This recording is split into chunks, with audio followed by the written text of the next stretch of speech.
Yo, what is going on YouTube? Welcome back to another video. Wuwa dropped 2.1 and it has been so eventful. It has been awesome. I've been making a bunch of videos on a bunch of different aspects of the update, and of course we got to the part where it's endgame content. So we're going to talk about the Whimpering Waves and the Fantasies of the 1,000 Gateways, these two right here.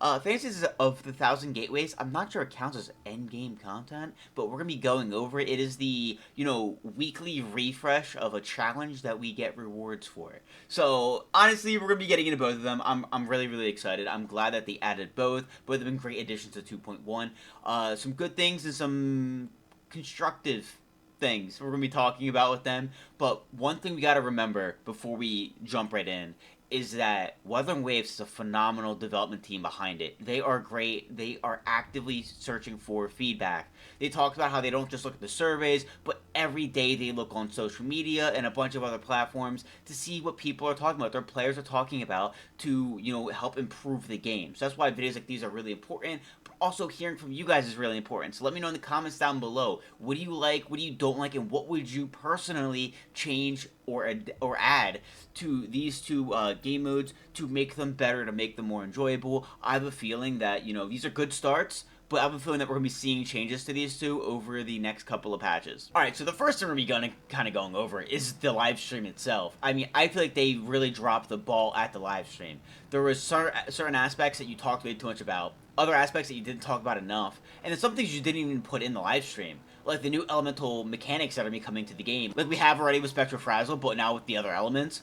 Which is insane, and I feel like the problem is when you kind of neglect the end game content, right? And I get why, like, there's so much to talk about, you kind of have to glance over certain things, but the problem is that when you kind of, like, are very broad, very generalized with this kind of stuff, you're going to let your community start to think.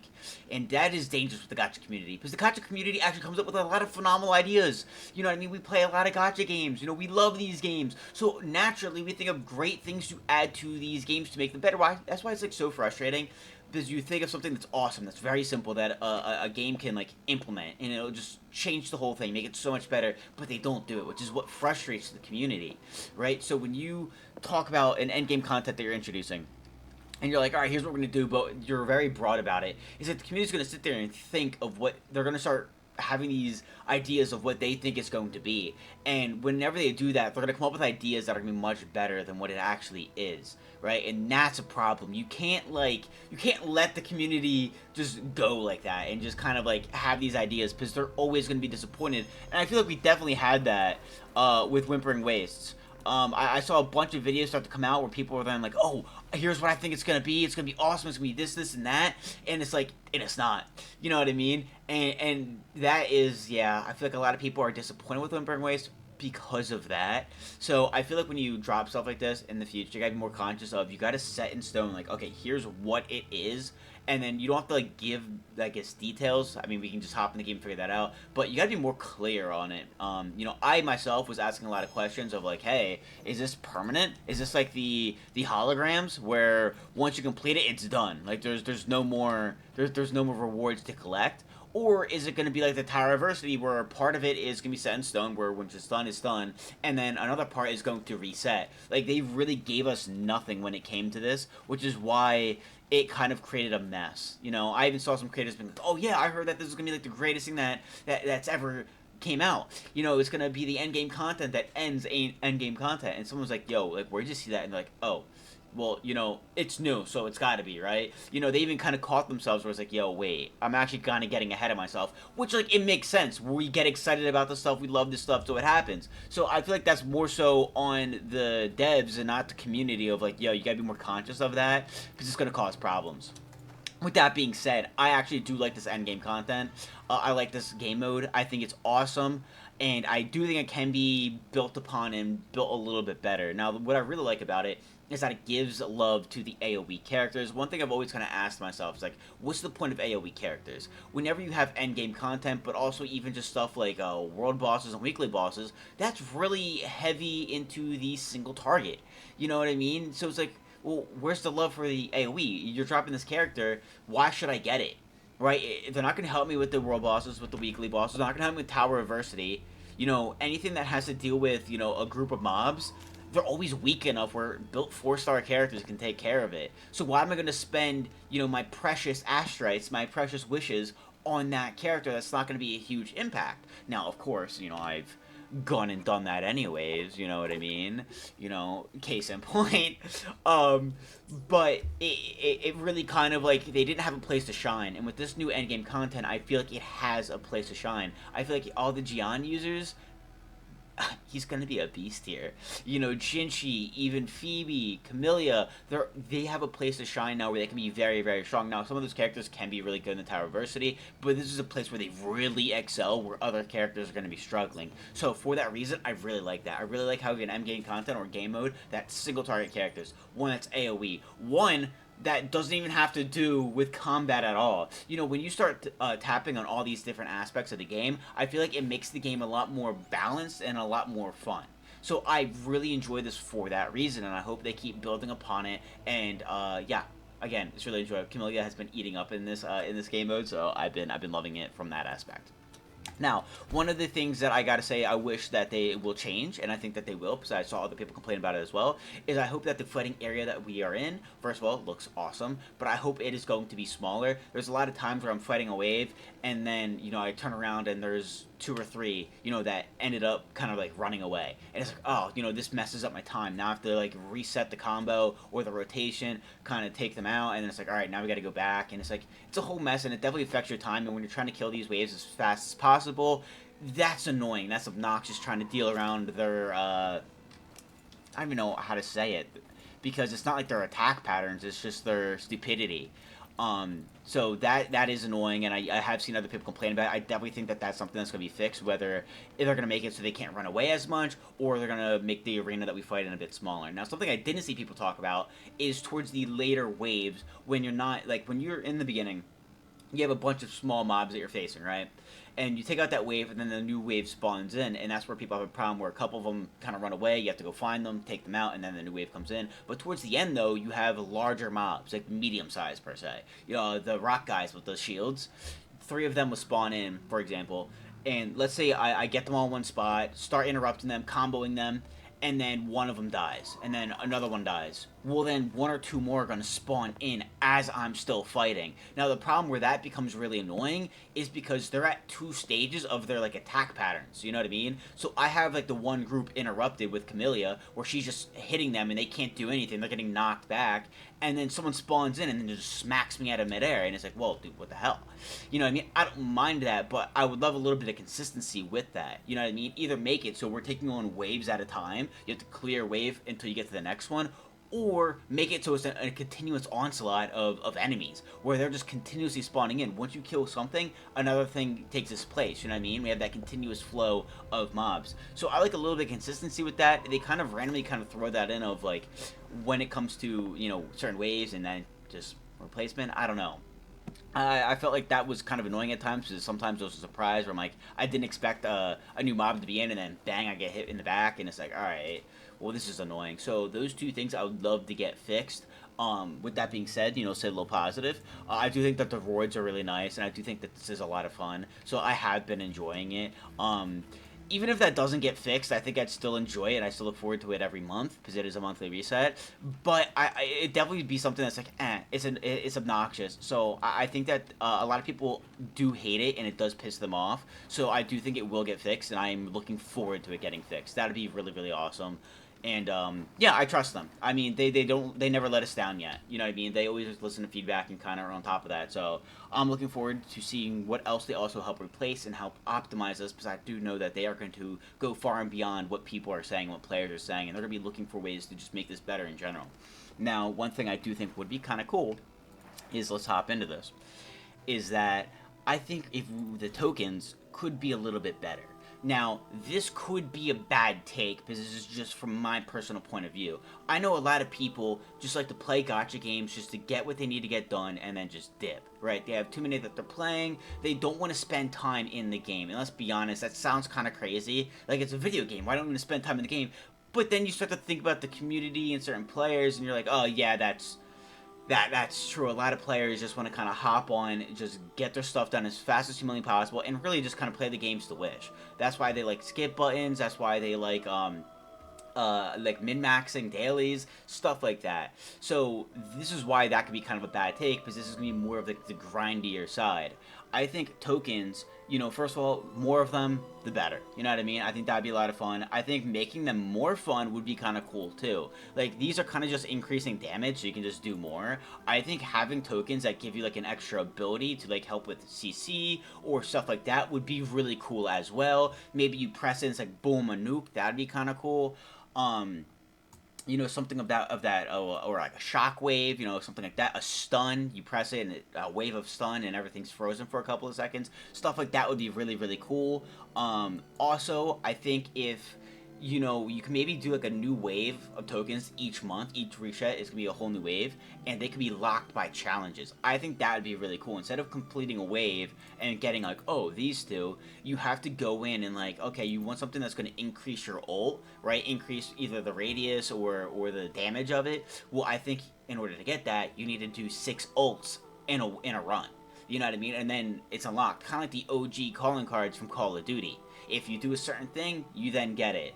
And the challenge kind of matches the reward. You know, it's kind of based around the same thing. So for something that's going to amplify or change something to your skill, you then use your skill to get it. I think that would be actually like really cool. I think it'd make it more fun and more rewarding to get the tokens, and therefore I think the tokens should be a bit stronger. I think it just adds more to the game instead of just going through and quickly completing it. It gives you a reason to kind of go back and to kind of change your gameplay. Because at the end of the day, this isn't hard. You know what I mean? It's not like the Tower Versity where you have to dodge attacks, you have to make sure your rotations are on point. You're really just trying to see how much damage you can possibly do in a short amount of time, and you're kind of just racing against the clock. Other than that, the mobs are very, very easy to kill. You know, it's just a matter of how fast you can kill them. So I think adding a certain level of challenge in the tokens would be cool. So it'd give me a reason, because like, I don't have everything at S. See, I have some B's, but I've caught up and I've done this. You know, I've got 2,600. I know, not the best. I'm not the best. My characters, I'm still working on them. But I've completed it, and it's been pretty easy. Like, there's nothing that can change this from B to A, other than just working on building my characters stronger so they can do more damage over longer periods of time. You know, so I think it would be cool to then go back and like regrind certain areas or certain things to get, again, tokens, because it'll be fun, because it's like a kind of like a challenge. But that is something that's more grindier, so I can see a lot of players not liking that. But that's kind of like my suggestion that I think would be a lot of fun to add more to the game, to add a bit more complexity and a bit more of a challenge to this piece of content. But that's just my idea. Again, I think a lot of players wouldn't like that. I personally love that, because I do like hopping on Wuwa and actually playing the game and grinding it out a bit. I look for things on here to do. You know, I enjoy playing it. It's a great game. My favorite gacha game as of right now. So I think that would be really cool. Like I said, it's a great concept with like AoE, kind of gives them a place to shine. But of course, there are things that can be worked on, like the arena size and the way the mobs interact with you. But with that being said, let's kind of get over to the next spot, and that is the Fantasy of the 1,000 Gateways. Now, this we have to talk about right now. Something that confused me is right here. Current elusive points. So, I had to go back to the live stream to double check. My buddy hit me up and he's like, yo, I just watched a video on this, and I think this is going to replace the Illusive Realm. I'm like, replace the Illusive Realm? No shit. This is not replacing the Illusive Realm. And then I hopped into it, and I'm like, wait, is this replacing the Elusive Realm? What's up with the elusive points? What's up with all this? It looks very similar. So I went back into the live stream. I feel like some people might get confused and think the same thing. They talk about it being similar, but it's different. It definitely is not replacing the Elusive Realm. We're still getting that. But with that being said, I think that the Elusive Realm could take some points from this. So they talk about that they're optimizing and they're changing Elusive Realms. If you play it and you keep up with it, you know they tweak it all the time, which again is why I'm not worried about these pieces of content, because they're constantly working on this kind of stuff. Now, I hope that they take some aspects of this and implement it into that, because first of all, what I like about this is that it is optimized for the player that just wants to hop on, get shit done, and then just leave. Alright, you can, at 2 points throughout this, claim rewards. Now, what these rewards are is pretty much grinding tacit fields, or yeah, tacit fields. So what you can do is that randomly throughout, you can either use 60 or 120, and you get these crates depending on which one you picked. And you can pretty much get echoes from any tacit field in the game. Now, for me, when I do dailies, I just go to a task field, the Spectra, the new Spectro and Frost one. I do the 120 rewards twice, and that gives me everything I need to complete my dailies, which you can literally do by doing this. At the same time, you're collecting points to then claim these rewards. So once a week, when you go and do this weekly challenge, you can literally do your dailies for the day and this weekly thing all in one run. I was able to do this in a singular run. I also had 2 of the characters that gave me bonuses for the points, so that it could explain why I hit 6k in one run. I don't know if you only have one character, if you're still able to do it, or if you have no character with the bonuses, if you're able to do it as well. As you can see with my team here, we got times 150% and times 150% for both Phoebe and Verena. That is the thing, you can use standard banner. It all depends on what characters are getting the bonus that week. Now for the game mode itself, I think it's really fun. I think it's really enjoyable. I think going in with 3 characters instead of 1, like we do with the Illusive Realm, is a lot better and a lot more fun, and it's something I actually really hope that the Illusive Realm changes. I hate going in with 1 character. Content with 1 character and fighting, I feel like it's very, very boring, and it makes me want to rip my hair out. Is that a bit much? Yeah, but it's just the truth. I really find it completely unenjoyable. I don't know if other people do or not. Going in with my team was so much better. Not to mention the cards in this, like the options to pick, were a lot stronger. My Phoebe's not the greatest, I'm just gonna be honest. She was doing 400k ults. It was pretty insane, and at the same time, the mobs are stronger, so they absorb that higher damage better. So it's not like I'm just, like, one-shotting, and then it's just like, alright, move on, and then it's just, like, real easy and a breeze. You know, those 400k ults, I had hit that 3 times in order to take out that world boss. But it was a lot of fun. I actually really enjoyed it. Going with my team, the higher damage, you know, just taking out these areas. It was nice. So I would love to see the Illusive Realm do that. Be a bit more flexible with your options. I mean, being able to pick these cards that are enhanced, you know, kind of like on steroids to just do extra damage, it's a lot more fun, I'm not gonna lie. It doesn't need to necessarily be as much of a challenge. Having a team is a lot better. I think this is really enjoyable. I mean, at the end of the day, realistically, each week we're gonna be getting 1 pull. You know what I mean? So it's like, oh, is it really that much of a difference? No. So if you want to skip it, you just straight up can. I mean, there's no reason to necessarily do this. But having extra pull, you never know. You could just be 1 pull away from your favorite 5-star, with the 5-star you're going for. So I do recommend it. I'll tell you what, each and every week I'm going to be doing it, because again, I'm also looking for things to do each and every week. So I enjoy this. I think it's really nice. The only changes I'd make to this is make a claim all button. You know, if you're able to do this in one run, clicking through all this kind of sucks. But other than that, I literally have nothing I'd say to be different about this. I actually really enjoy this. I thought it was a ton of fun.